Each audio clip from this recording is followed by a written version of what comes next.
This is basically impossible to fizzle. I don't know what the board would have to look like. Yeah. Maybe Chains of Mephistopheles or some such. Anyhow, we have Kevin Wallner. He's on our left, and he is playing the Charlotte's Bug deck, originally advocated by Jerry Thompson and Todd Anderson. Basically, the primary synergy of this deck is Charlotte's Agent into Ancestral Visions, as when you, like we saw with Brad Nelson, when you cascade into a 0-mana spell, you get to play. Yep. So, just like the same way you can with Hypergenesis, you can do that with Ancestral Vision, and you incorporate that into what is otherwise a fairly conventional bug shell of spot removal.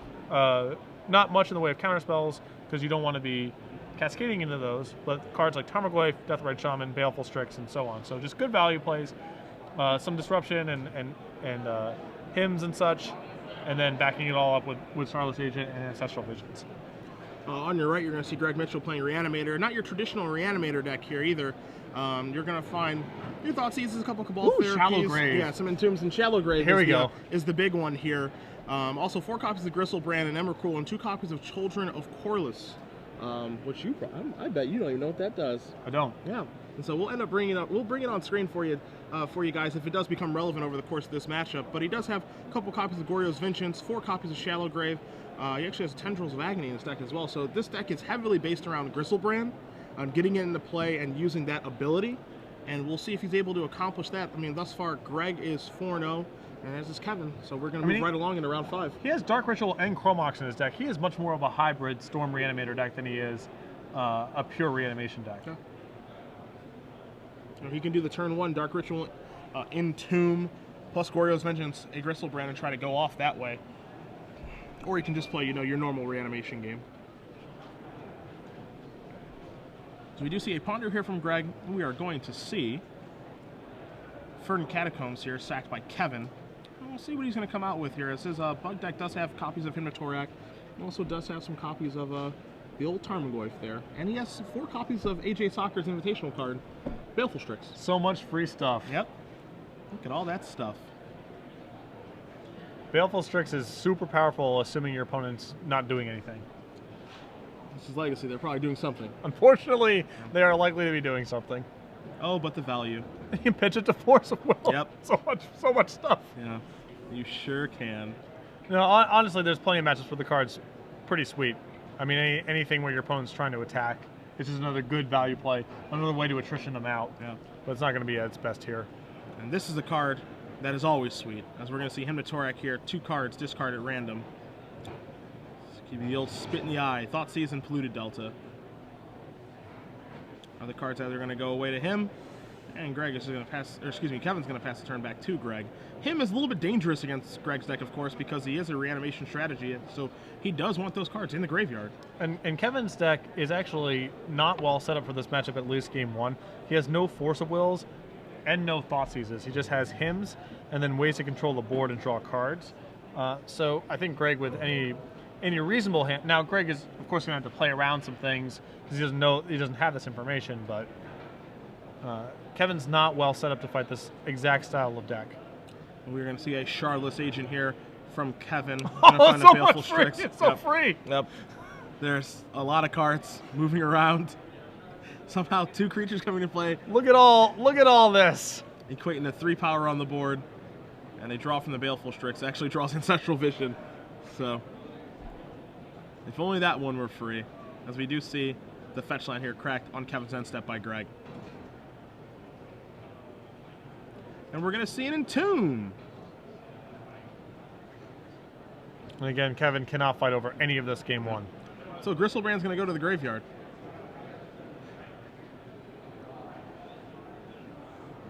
Entomb, a very, very powerful tutor spell, putting the creature into the graveyard. It can be any card, which is kind of unique. But this was a card that was unbanned last year, I believe it was. A little longer ago than that, I believe. And this is where things can spiral out of control. Yeah. Goryo's Vengeance, the card being cast on the Gristlebrand here. Your champions of Kamigawa Rare. Yeah. Splice and Arcane, you can ignore that part.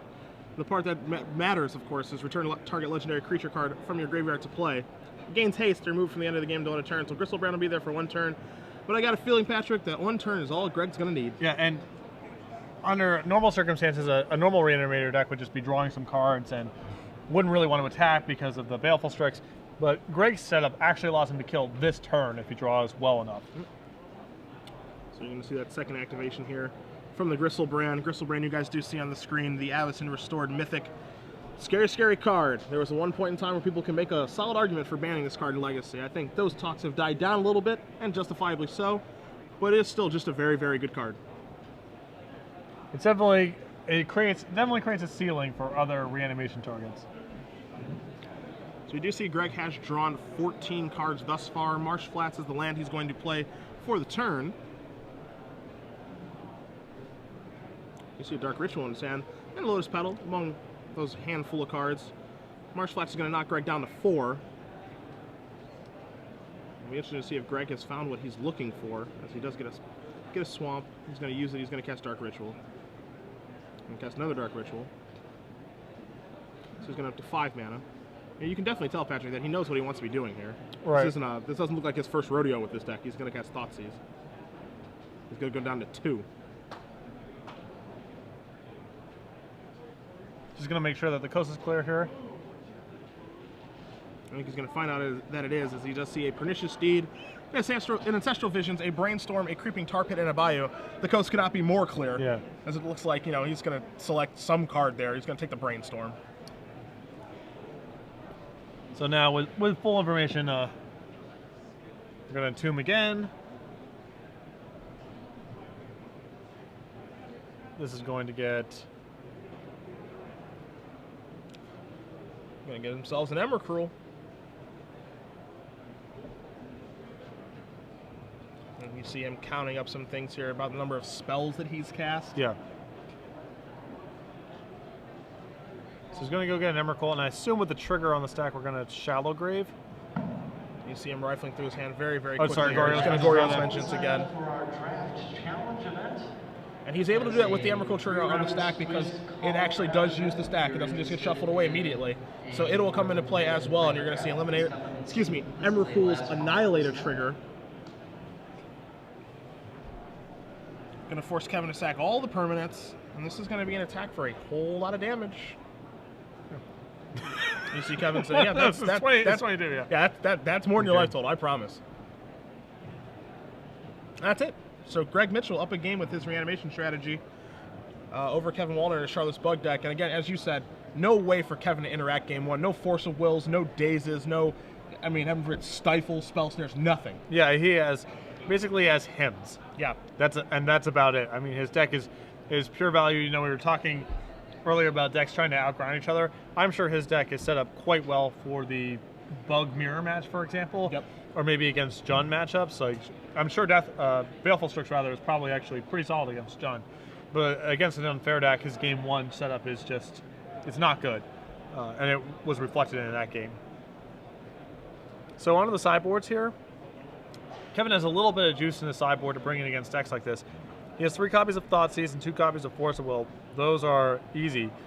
He also has 2 copies of Mindbreak Trap, which are not at their best here because by the time Greg's in a position to be casting multiple spells, the damage has already been done. Like he might already have Gristlebrand in play, for example. Yeah. But it wouldn't surprise me as well to see him bring in this here because he has so many basically dead cards. He's got, he's got a Jit, he's got 4 copies of Abrupt Decay, and so I suspect that he would want to try to bring in, even just as a 4-mana counterspell, might be better than other cards he has access to. Yeah. Other than that, that'd look about it. Yeah, I mean, he's got 2 Forces and 3 Thoughtseizes for sure, and then 2 Maelstrom Pulses if he wants to go deep. That would be pretty deep. Well, I mean, you have Deed, Jit, and Abrupt Decay, and those are blank or close to it. So that's 6 cards you want to take out regardless, and you only have 5 for sures in the 2 Force of Wills and the 3 Thoughtseizes.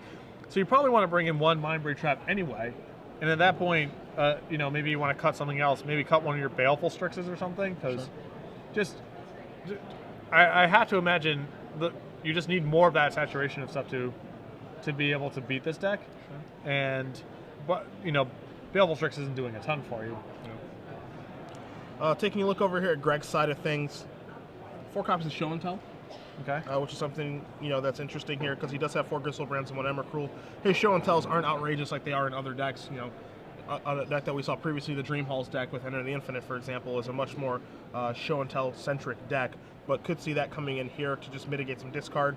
You also find 2 Cabal Rituals, an Echoing Truth, 2 Chain of Vapors, 3 Pithing Needles, a Limdol's Vault, and 2 Extirpates. And the reason you're going to find those Cabal Rituals there, the card that stands out among the rest of these, of course, is because he does have 1 Tendrils of Agony in his main deck. So, again, he can play a mini Storm route, oddly enough, and, you know, be able to fuel that through Gristlebrand. And it wouldn't surprise me if this show and tell, Cabal Ritual, Limdol's Vault type of stuff was all about just trying to de-emphasize his graveyard in the post-board games. Yep. Because, you know, most people are going to have their Extirpates or their Bridges or their Crypts or their Leylines or whatever. Another incentive to try to build the deck the way that Greg has here is you can sideboard in such a way that you can ignore graveyard hate if you want to. Yep. It's a lot of slots. But decks like this, again, I bring this up all the time. I'm always surprised by combo sideboards in Legacy that have what appears to be 8 cards for particular matchups, because your deck's just this redundant engine. You can't cut out that many cards. But if he's trying to take an entirely different line altogether, that's a pretty good use of sideboard slots. Yep. So we'll see what's happening here. I mean, Greg's take on Reanimator is much different than your traditional take, much different than your Entomb, Exhume, Animate Dead versions that, you know, Jerry Thompson and Reed Duke have had a lot of success with. This is a lot more combo-centric. It might be, you know, vulnerable to some different things here. Shallow Grave, again, a card that you don't see very often, but looked impressive that particular game. Oh yeah, that was a lot of decks can win pretty easily once they've reanimated Gristlebrand in fairness, but most decks cannot win that turn. Yeah. And so that cuts out a range of outs your opponent could potentially have. So we do see both players taking a look at their opening 7 cards. Kevin is going to take a mulligan here. Again, Kevin is not that traditional of a bug deck in that he doesn't have that many ways to interact with his opponent. The discard can be good, depending on what Hymnotoric hits and what Thoughtseize finds, but more often than not, I think that Greg is okay if that's the interaction that's going to be taking place in the matchup. Yeah, certainly playing against a blue-black deck, Greg has to be pretty thrilled with the level and power of interaction that Kevin has. Yeah. He's definitely on the low end in terms of interacting with the unfair decks. You know, for other bug decks and for Jund decks, I think Kevin is well set up, not having this counter magic and being able to outgrind them with tools like Baleful Strix and Shardless Age and Ancestral Visions. But for your combo decks, I think he's in a little bit of trouble. Yeah, certainly game 1 is almost unwinnable. Yeah. And then the post-board games, he's leaning a lot on the same type of tools that a lot of players have in game 1, you know. You see a Tropical Island from Kevin. He's going to pass it back. He is on 6 cards, of course. Greg is going to keep his opening 7. Start with an Underground Sea and a Ponder. It's pondered into 2 therapies and an Emrakul. You do see Chrome Mox in Greg's hand right now. He does have 2 copies of those in his main deck. Again, this is a Reanimator deck, but it's also it's got a little touch of Storm in it. Yeah.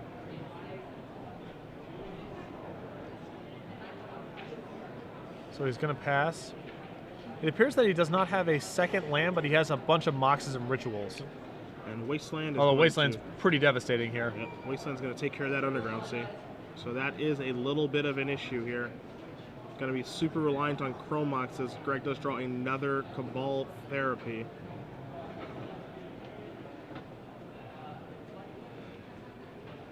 See how he leads. I believe I saw correctly that next card he's going to be drawing is an Emrakul, correct? Yep.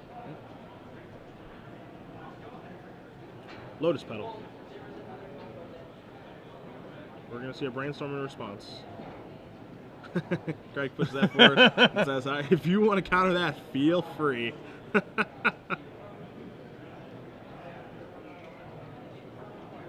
see a Force of Will. Wow, all right. Aggressive. Force of Will removing Force of Will. Good job by Greg by leading with the pedal here, because if his Chrome Mox had gotten forced, it'd be a disaster. Yeah.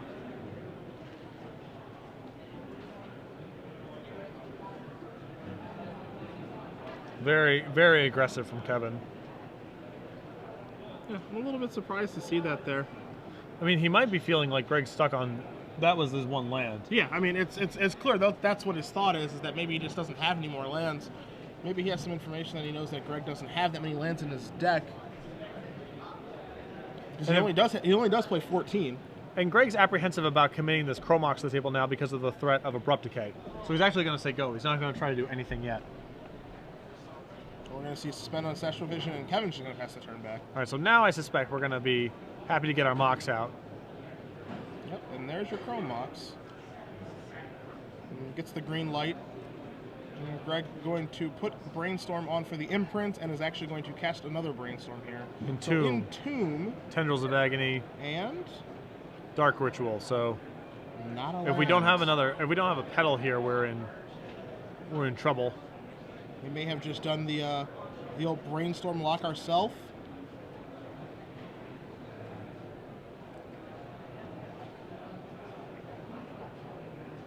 Yeah, now Greg's in some trouble here. You'll see Ancestral Visions tick down to 3 counters. Kevin going to take a draw step, looking for a second land here, and does just pass the turn back. We do know that Kevin has a Hymn to Torek in his hand, but he's going to need to assemble 2 more lands to even be able to do that, because he has no black mana. Finds a Delta. He's going to sacrifice that polluted Delta right away. Probably going to see the Underground Sea here, potentially a bio, but it is going to be the Underground Sea. So 1 black source here for him. Not that great right now, Patrick, because Greg does have 7 cards in his hand and is looking into discarding soon. Yeah. Ideally, Kevin would want to wait this out a little bit longer, and him after some action's been played, and there's an Abrupt Decay, which is why Greg was so hesitant to commit that Mox. You a little surprised to see that in his deck after sideboard? Yes. It was, of course, it was excellent right there, but I think that's the exception and not the rule. See Cabal Therapy discarded here. Vision's beginning to tick down. 1 more turn to go. See another Abrupt Decay in Kevin's hand. You can see a Tarmogoyf now start to put a clock on things. And as they do, check the power and toughness of that. We'll probably have the Tarmogoyf die come out for you guys to see just how large that bad boy is. And it is a 4/5. Yeah, I believe it's instant land creature, instant land sorcery artifact. Artifact for Chrome Mox. Yeah. All right, basic island. So he's out of the Brainstorm lock now. But he still needs to find black mana. Yep. Now we're going to see Ancestral Visions. Kevin says, I'm going to target myself with that. You don't get anything from me. 4 cards overall for the turn. Kevin's got a surprising number of... he's just drawn his Pernicious Deed. He does have some surprising cards in his deck after sideboard here. Abrupt Decay and Pernicious Deed being the 2 biggest surprises. Makes you wonder what he sideboarded out then. You're going to see a Deathrite Shaman. That's a scary one, right? Yeah, now it makes just going through the reanimation hoops much, much harder. But he just found Lotus Petal, so it wouldn't surprise me if there's some way to actually just kill him from here. We'll find out, but he's got a ton of rituals in his hand, and if Kevin doesn't have one of his last remaining force, no, he only has 2 Force Wills in his board. Yeah. So Greg doesn't know this, but he is actually in the clear to do whatever he wants. Yeah, when your opponent resolves an Ancestral Visions the previous turn and has as many cards in his hand as Kevin does, you might be a little bit gun shy, right? Right. About what is possible for you to be able to do. You know, Greg may come to the conclusion that it's time to just go for it anyway, because I'm underneath some pressure here, and Deathrite Shaman's going to become active next turn, as you do see him cast the Lotus Petal and the Dark Ritual, so it looks like he is going to make that move. Yeah, it's not likely to get better as time progresses. So. Yep. So those are going to resolve. You see Cabal Therapy. Dustin O'Neill, Joshua Terrell to report the sides. Brian Eason. Kevin's going to show him his hand of Hymn to Torek, Jace the Mind Sculptor, 2 more copies of Abrupt Decay, Pernicious Deed, and an Ancestral Visions. A hand of nonsense, basically. Yeah, just a Right lot here. of cards. A lot of cards that Greg does not care about. No way for Kevin to interact on Greg's turn, and you can just tell right now that it looks like Kevin has just misidentified what he's playing against.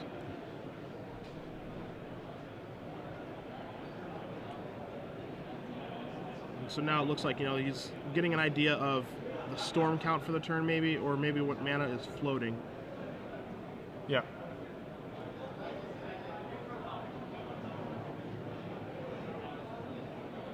So 2 black, we're going to 4 black.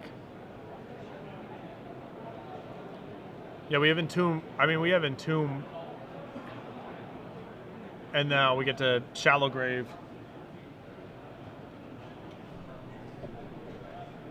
And this is old school. Yep.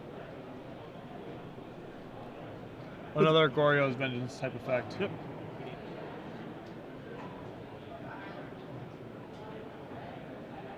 So now Gristlebrand's going to come into play. 1 black is floating. With Greg at 16, he can activate Gristlebrand twice. And you see he's going to tap on it once to activate it. So 7 fresh ones coming. And he still hasn't played a land this turn. Yep, which is certainly key. And so long as he can get himself up to 4 mana, because I think he does have his tendrils in his hand, he might be able to just finish him off, right. Kevin, that way. And again, he does have Lotus Petals in his deck and Chrome Moxen, so he can get the 4 mana here. Also does have more Dark Rituals in his deck. You also find 2 Cabal Rituals in his sideboard. And as you see here, as we have a storm count of 6 currently, it's going to be a total of 14 cards. Greg's going to go down to 2. There's your land for the turn in Underground Sea.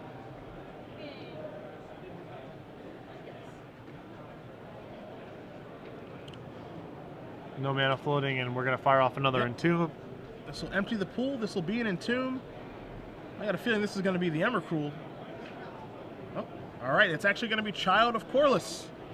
Or excuse me, Children of Corliss. We're going to need that one. Oh my goodness. Yep. Someone went deep. Take it all in. Is that Gristlebrand?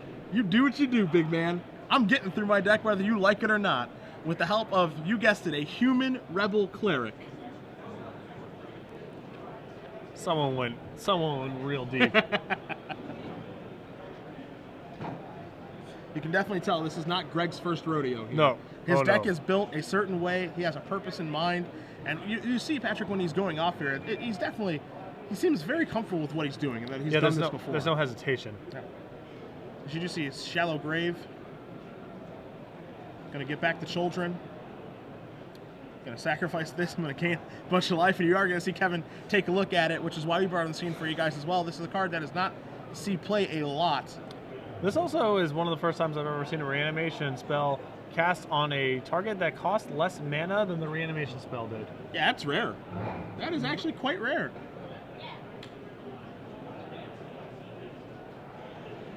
So, to pick up 14 here, it looks like. Yeah, he's going to pick up 14 life when he does sacrifice. This is, the looks like the spotter was just clarifying things for Kevin. Oh no, it's actually going to be 21 because he gains 7 off the Gristlebrand hit. Ah, yes. And so he can draw 7 again and now gain 21. Yeah. As if it wasn't unfair enough already. It's just gotten better. And so it looks like, yeah, with the hand up here, he's going to demonstrate, okay, here's all the things that I can do. I'm going to gain a bunch of life. I'm going to get through my deck and be able to find this tendrils to kill you. This is a very innovative take on a reanimation strategy. Yeah, this is cool. This is cool. I mean, I was at one of the opens in Vegas. I was hanging out with some of the Vegas guys, and one of them was working on something kind of like this, but not nearly with this level of efficiency. Yeah. You see another Dark Ritual there. Pithing Needle, a card that Greg just did reveal. And there's your Tendrils of Agony. He's going to cast that, and Kevin is going to extend the hand. Greg Mitchell, 2-0, with his unique take on Reanimator, defeating Kevin Wallner and his Charlotte's Bug deck in pretty decisive fashion. That was real impressive. Yeah. I mean, again, Greg got a big assist from the fact that Kevin's setup in game 1 is just, he doesn't really have one.